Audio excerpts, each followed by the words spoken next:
থাকতে পারছি না, আমার ভালো লাগছে না এখানে। এই ছেলেটিও খুব পরিশ্রমী এবং এই ছেলেটির আন্দোলনে অনেক অধিকার আছে। আমি পারছি না, আমার কষ্ট হচ্ছে, আমি পারছি না।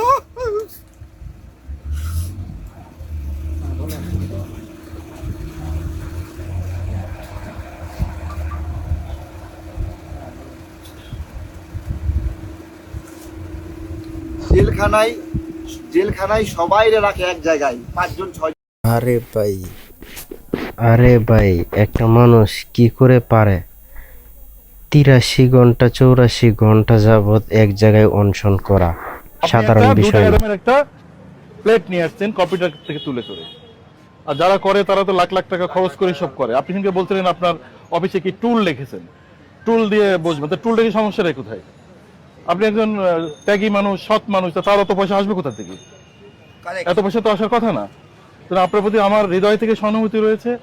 আশা করি সরকারের একটা শুভবুদ্ধি হবে।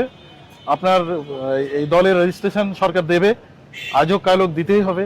যেহেতু আপনি বর্তমান উপদেষ্টার প্রতি বিরগ ভাবন হয়েছেন, এই জন্য আপনি পাননি। এটা টকশোতে আলোচনা হচ্ছে, এটা এই যে আমাদের তুষার ভাই বলছে, আনিস আলমগীর বলছে, এভরিবডি আপনার নিয়ে আলোচনা করছে। এবং আজকে আমি তুষারের কথা শুনে আসলাম যে একটা সৎ ছেলে, সে এখানে বসে আছে, তার দেখেন সে একটা কাগজে 2 টাকা দিয়ে কাগজ হাতে আমরা অনশন করছে, ওর কোনো বড় সাইড মোড নেই, কিচ্ছু নেই। থ্যাংক ইউ, আপনি চালিয়ে যান, আপনার সাথে আছে আমরা সবাই যারা সব জনগণ আছে। ভালো থাকবেন, আইস টু গুড লাক।